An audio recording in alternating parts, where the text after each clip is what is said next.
Hello there, and welcome to Sleepy Nights. This is Kevin, and tonight we'll relax with some ancient fairy tales.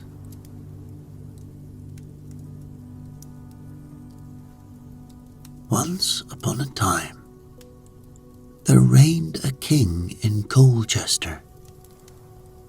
Valiant, strong, wise, and famous as a good ruler. But in the midst of his glory, his dear queen died, leaving him with a daughter just touching woman's estate. And this maiden was renowned far and wide for beauty, kindness, and grace. Now, strange things happen, and the King of Colchester, hearing of a lady who had immense riches, had a mind to marry her, though she was old, ugly, hook-nosed, and ill-tempered. And though she had, furthermore, a daughter as ugly as herself. None could give the reason why, but only a few weeks after the death of his dear queen, the king brought this loathly bride to court and married her with great pomp and festivities. Now, the very first thing she did was to poison the king's mind against his own beautiful, kind, gracious daughter, of whom, naturally, the ugly queen and her ugly daughter were dreadfully jealous.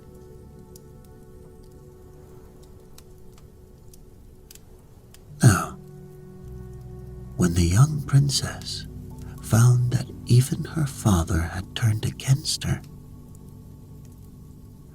she, of course, grew weary of court life and longed to get away from it.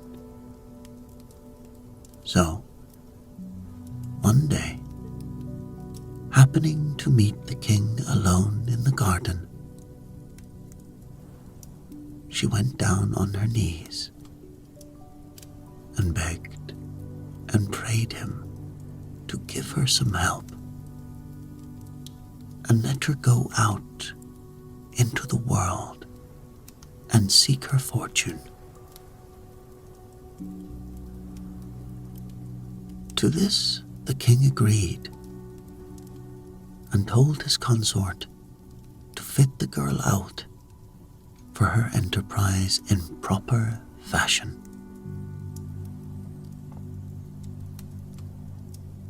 But the jealous woman only gave her a canvas bag of brown bread and hard cheese with a bottle of small beer.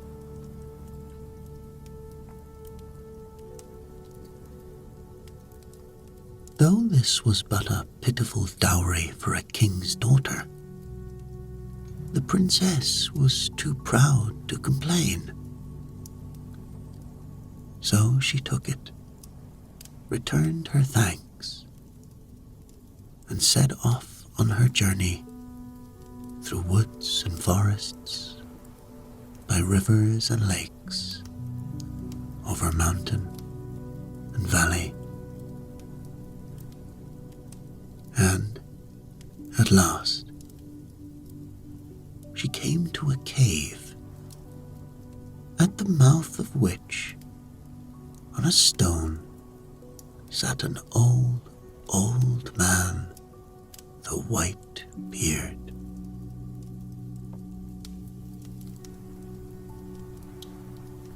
Good morrow, "Fair damsel," he said, "whither away so fast?" "I go to seek my fortune," said she. "I see. And what hast thou for dowry, fair damsel?" he said. "In thy bag and bottle?" "It is bread and cheese and small beer," she said, smiling. "Will it please you to partake of either?" "With all my heart," he said. And when she pulled out her provisions, he ate them all, nearly all by himself. But once again she made no complaint, but bade him eat what he needed. Now, when he had finished, he gave her many thanks and said, "For your beauty and your kindness and your grace, take this wand. There is a thick, thorny hedge which seems impassable, but strike it thrice with this wand, saying each time, 'Please, hedge, let me through,' and it will open a pathway for you. Then, when you come to a well, sit down on the brink of it. Do not be surprised at anything you may see, but whatever you are asked to do, that you must do."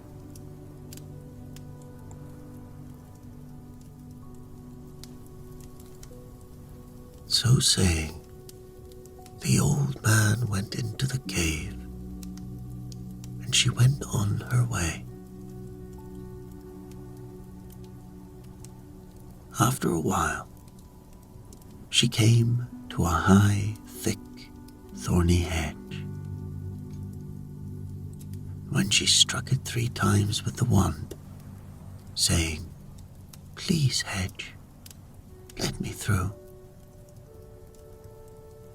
it opened a wide pathway for her. So, then she came to the well, on the brink of which she sat down, and no sooner had she done so than a golden head without any body came up through the water, singing as it came, "Wash me and comb me, lay me on a bank to dry, softly and prettily to watch the passers-by."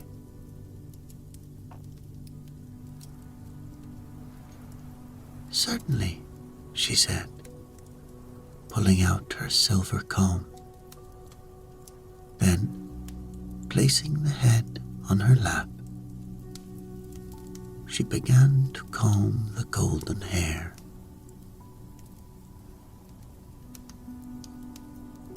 When she had combed it, she lifted the golden head softly and laid it on a primrose bank to dry.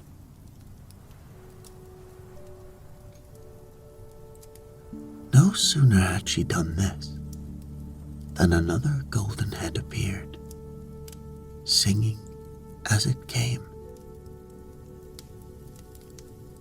wash me and comb me, lay me on a bank to dry, softly and prettily to watch the passers-by.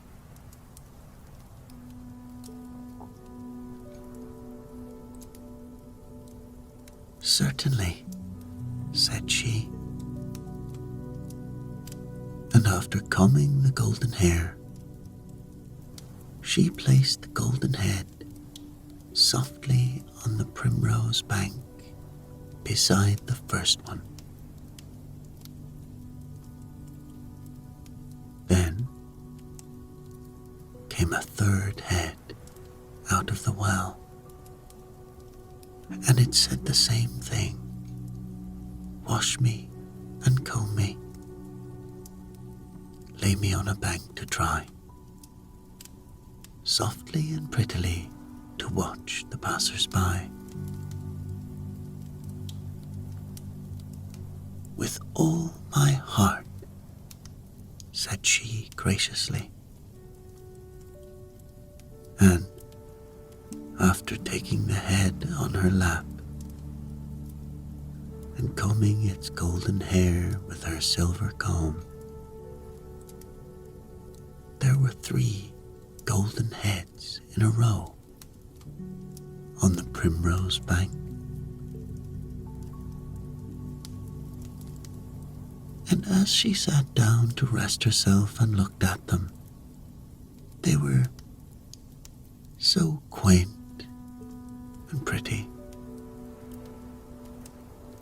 And as she rested, she cheerfully ate and drank the meager portion of brown bread, hard cheese, and small beer, which the old man had left for her.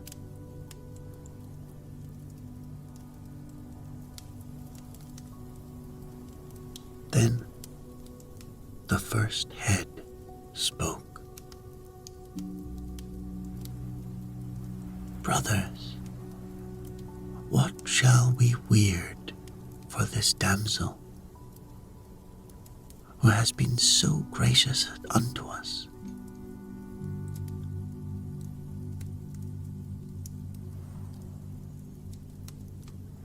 I weird her to be so beautiful that she shall charm everyone she meets.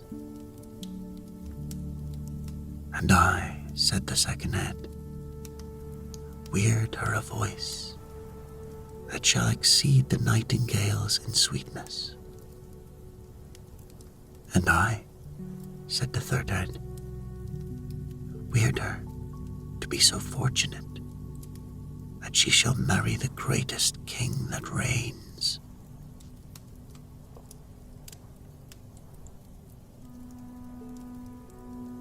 Thank you with all my heart, said she. But don't you think I had better put you back in the well before I go on?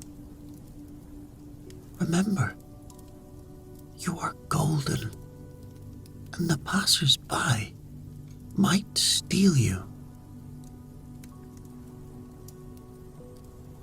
To this they agreed, so she put them back. And when they had thanked her for her kind thought and said goodbye, she went on her journey.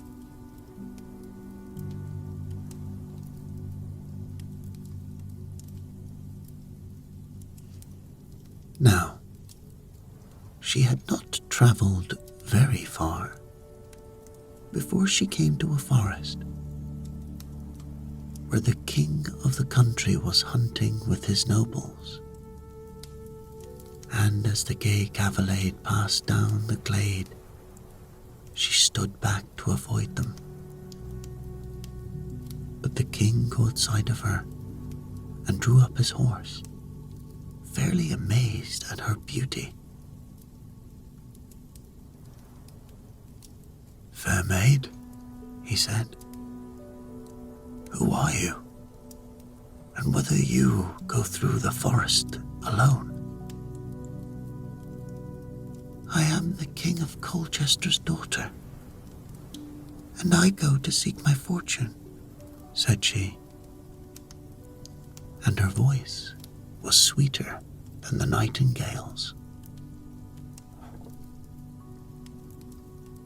Then the king jumped from his horse, being so struck by her that he felt it would be impossible to live without her, and falling on his knee, begged and prayed her to marry him without delay. And he begged and he prayed so well that at last she consented. So, with all courtesy, he mounted her on his horse behind him, and, commanding the hunt to follow, he returned to his palace, where the wedding festivities took place with all possible pomp and merriment. Then, ordering out the royal chariot, the happy pair started to pay the King of Colchester a bridal visit. And you may imagine the surprise and delight with which, after so short an absence, the people of Colchester saw their beloved, beautiful, kind and gracious princess return in a chariot all gemmed with gold, as the bride of the most powerful king in the world.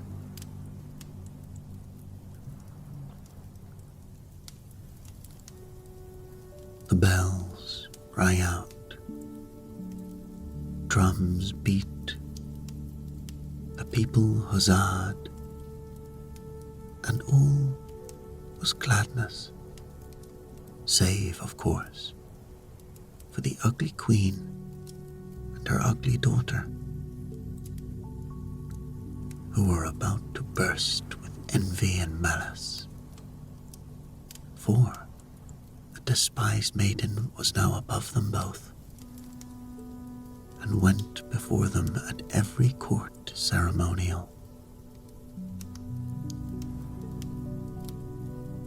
So, after the visit was ended, the young king and his bride had gone back to their own country to live happily ever after.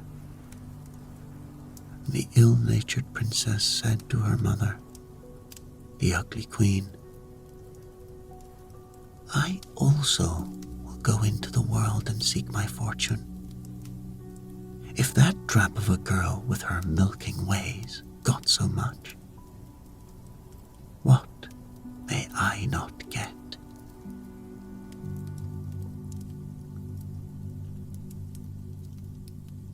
And so her mother agreed,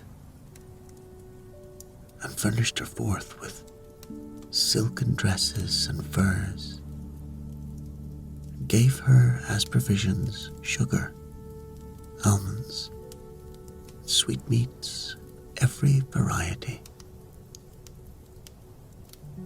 and besides a large flagon of Malacca sack.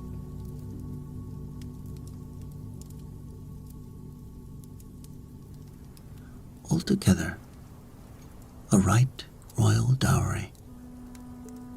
Armed with these she set forth, following the same road as her stepsister. Thus, she soon came upon the old man with a white beard, who was seated on a stone by the mouth of a cave. "Good morrow," said he. "Whither away so fast?" "What's that to you, old man," she replied rudely. "What hast thou dowry in bag and bottle?" he asked quietly. "Good things, with which you shall not be troubled," she answered pertly. "Wilt thou not spare an old man something?" he said. Then she laughed. "Not a bite, not a sup, lest they should choke you, though that would be a small matter to me," she replied with a toss of her head. "Then ill luck go with thee," remarked the old man, as he rose and went into the cave.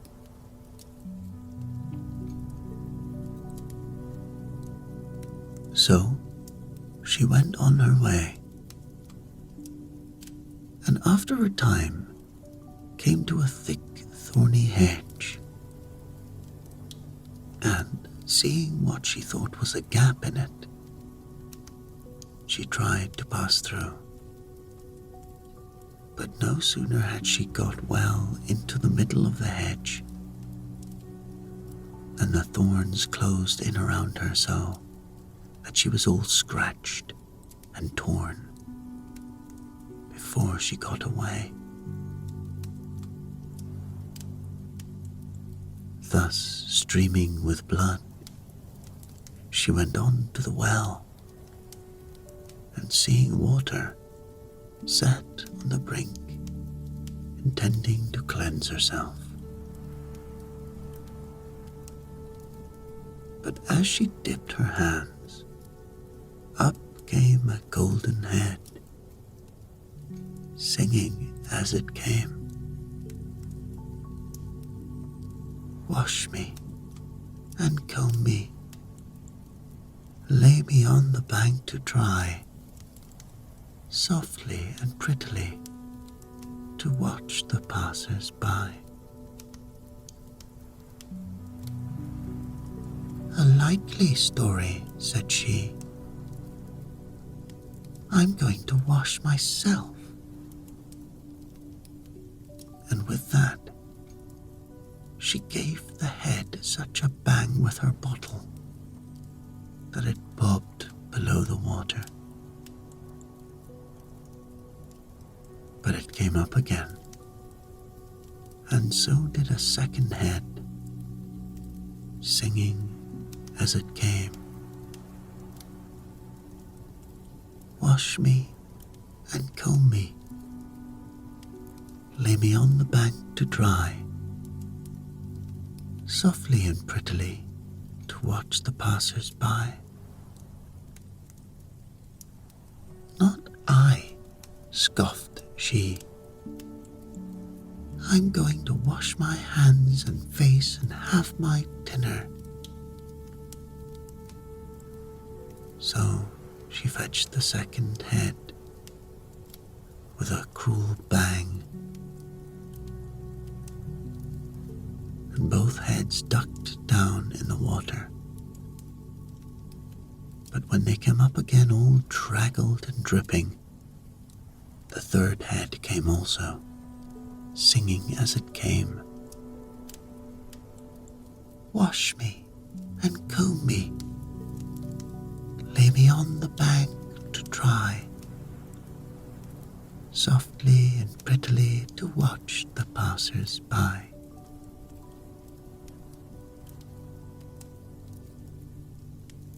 By this time, the ugly princess had cleansed herself, and, seated on the primrose bank, had her mouth full of sugar and almonds. "Not I," said she. "I am not a washerwoman nor a barber, so take that for your washing and combing." And with that, Having finished her sack, she flung the empty bottle at the three heads. But this time, they didn't duck. They looked at each other and said, "How shall we weird this rude girl for her bad manners?" Then the first head said, "I weird that to her ugliness shall be added blotches on her face."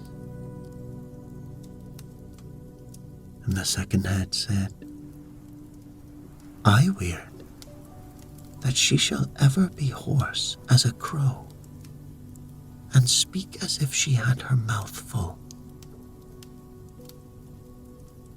Then the third head said, "And I weird that she shall be glad to marry a cobbler."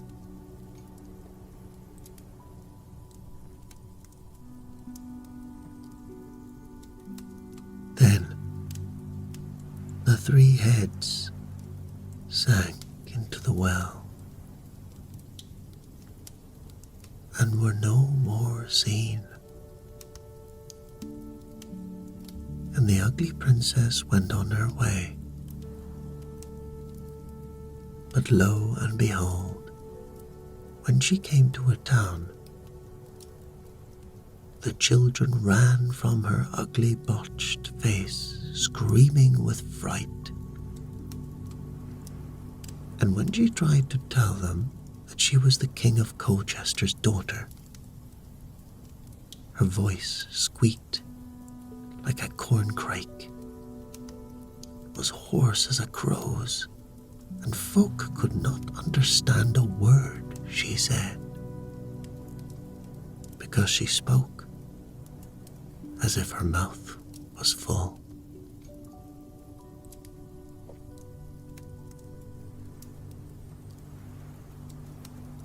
Now, in the town, there happened to be a cobbler who had not long before mended the shoes of a poor old hermit, and the latter, having no money, had paid for the job by the gift of a wonderful ointment that would cure blotches of the face, and a bottle of medicine that would banish any hoarseness.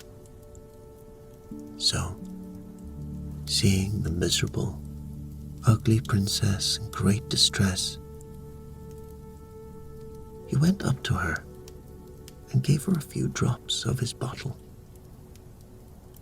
And then, understanding her rich attire and clearer speech, that she was indeed a king's daughter, he craftily said that if she would take him for a husband, he would undertake to cure her. Anything, sobbed the miserable princess.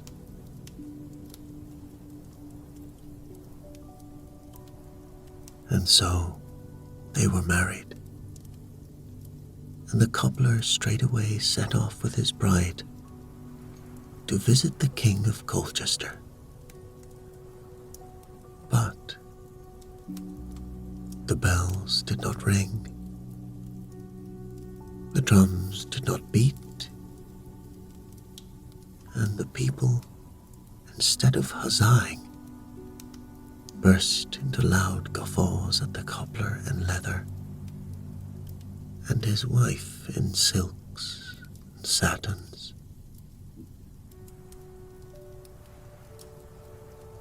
As for the ugly queen, she was so enraged and disappointed that she went mad and died. Whereupon the king, really pleased at getting rid of her so soon, gave the cobbler £100 and bade him go about his business with his ugly bride which she did contentedly, for £100 means much to a poor cobbler. So they went to a remote part of the kingdom and lived unhappily for many years, he cobbling shoes and she spinning the thread for him.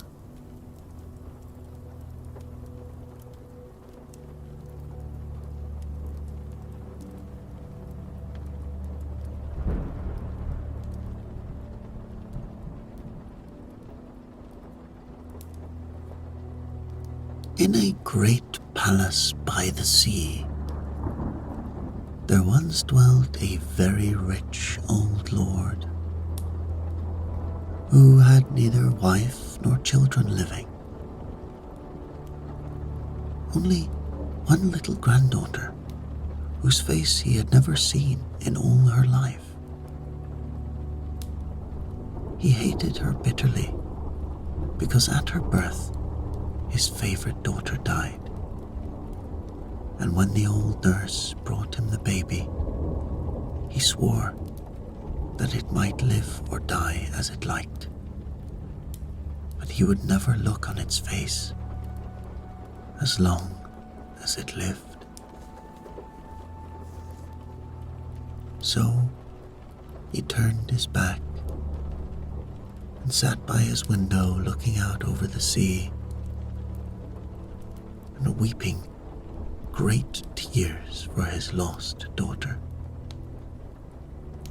till his white hair and beard grew down over his shoulders and twined round his chair and crept into the chinks of the floor, and his tears, dropping onto the window ledge, wore a channel through the stone and ran away to a little river to the great sea.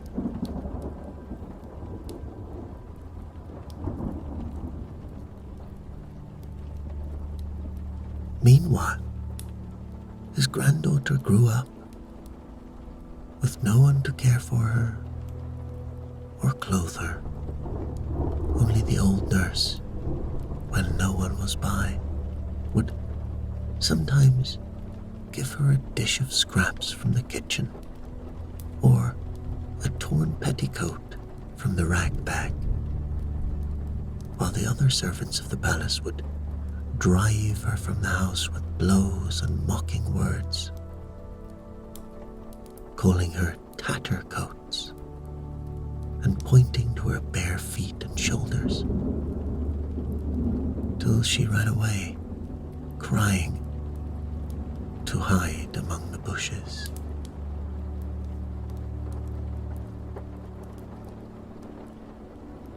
So she grew up, with little to eat or to wear, spending her days out of doors.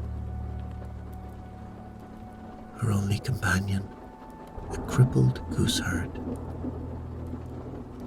who fed his flock of geese on the common. And this gooseherd was a strange, merry little chap, and when she was hungry or cold or tired, he would play to her on his little pipe, so well that she forgot all her troubles and would fall to dancing with his flock of noisy geese for partners.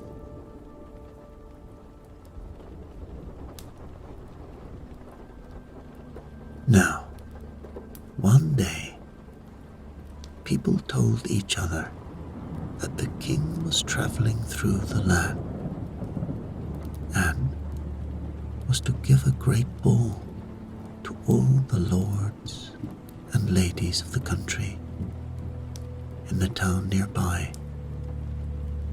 and that the prince, his only son, was to choose a wife from amongst the maidens in the company. In due time, one of the royal invitations to the ball was brought to the palace by the sea, and the servants carried it up to the old lord, who still sat by his window, wrapped in his long white hair and weeping into the little river that was fed by his tears.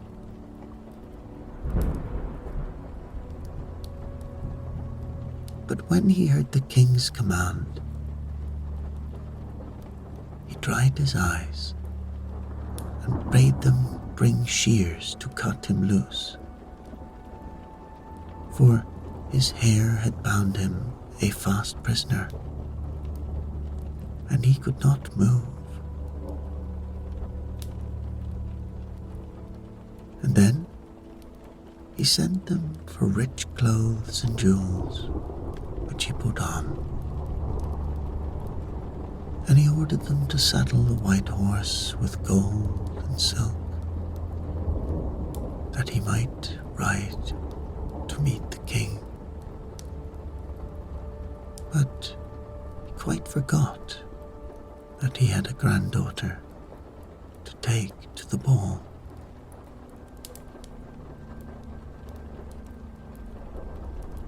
Meanwhile, Tattercoats sat by the kitchen door weeping, because she could not go see the grand doings.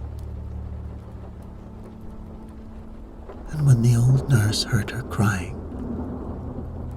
she went to the lord of the palace and begged him to take his granddaughter with him to the king's ball. But he only frowned and told her to be silent, while the servants laughed and said, "Tattercoats is happy in her rags. Let her be. It is all she is fit for." A second, then a third time, the old nurse begged him to let the girl go with him. But she was answered only by black looks and fierce words, till she was driven from the room by the jeering servants with blows and mocking words.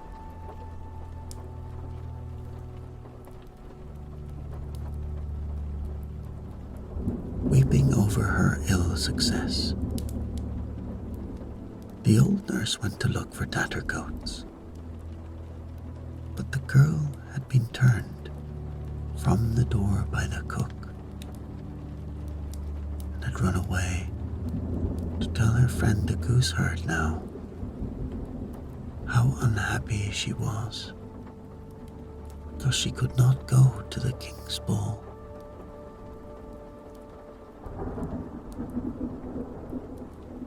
Now, when the gooseherd had listened to her story, he bade her cheer up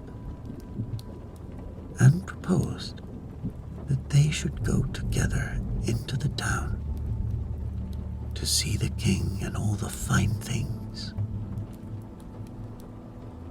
And when she looked sorrowfully down at her rags and bare feet, he played a note or two upon his pipe,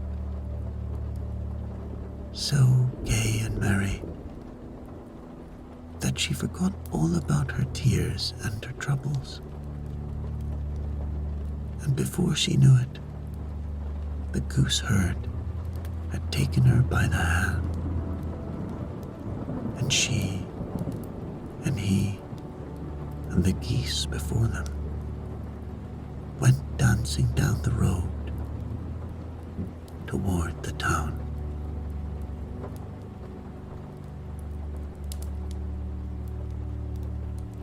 "Even cripples can dance when they choose," said the gooseherd.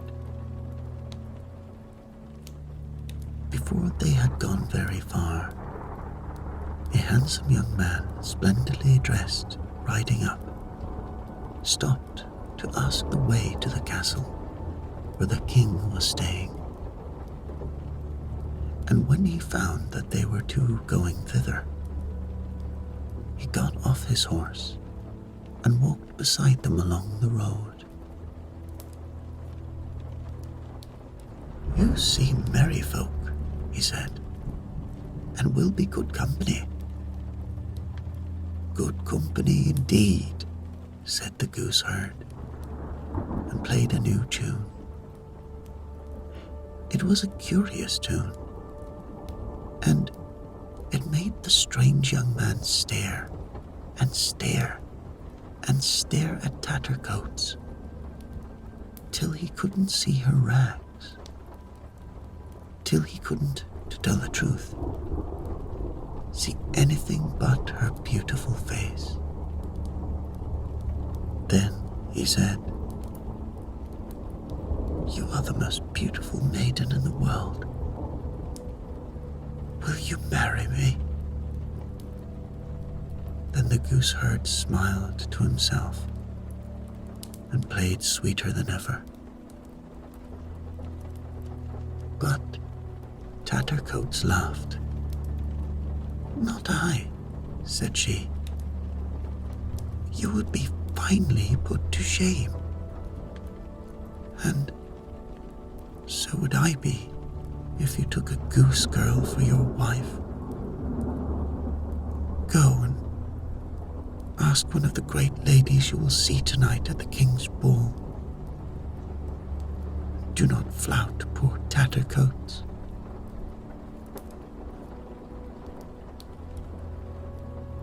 But the more she refused him, the sweeter the pipe played, and the deeper the young man fell in love, till at last he begged her to come that night at 12 to the king's ball, just as she was, the gooseherd and his geese, in her torn petticoat and bare feet, and see if he wouldn't dance with her before the king and the lords and the ladies, and present her to them all as his dear and honoured bride.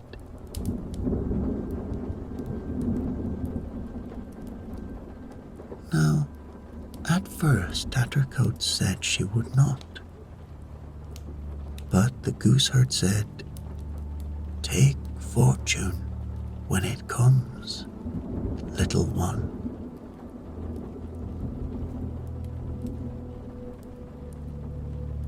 So, when night came, and the hall in the castle was full of light and music,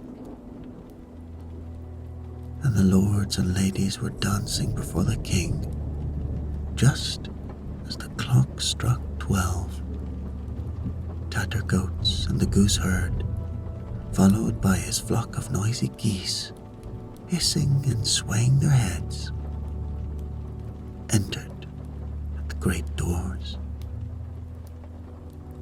and walked straight up the ballroom, while on either side the ladies whispered, the lords laughed, the king, seated at the far end, stared in amazement.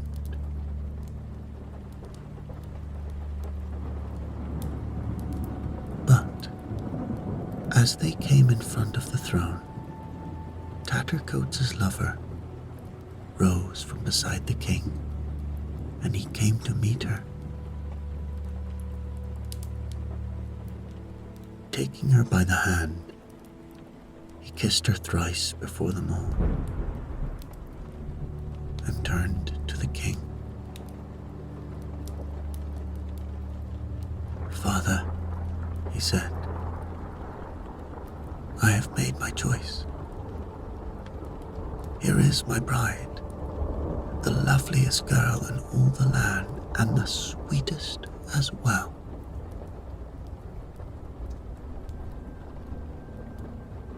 Before he had finished speaking, the gooseherd had put his pipe to his lips and played a few notes that sounded like a bird singing far off in the woods.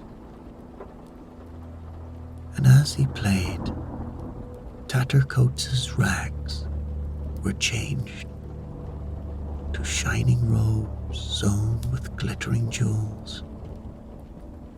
A golden crown lay upon her golden hair, and the flock of geese behind her became a crowd of dainty pages bearing her long train.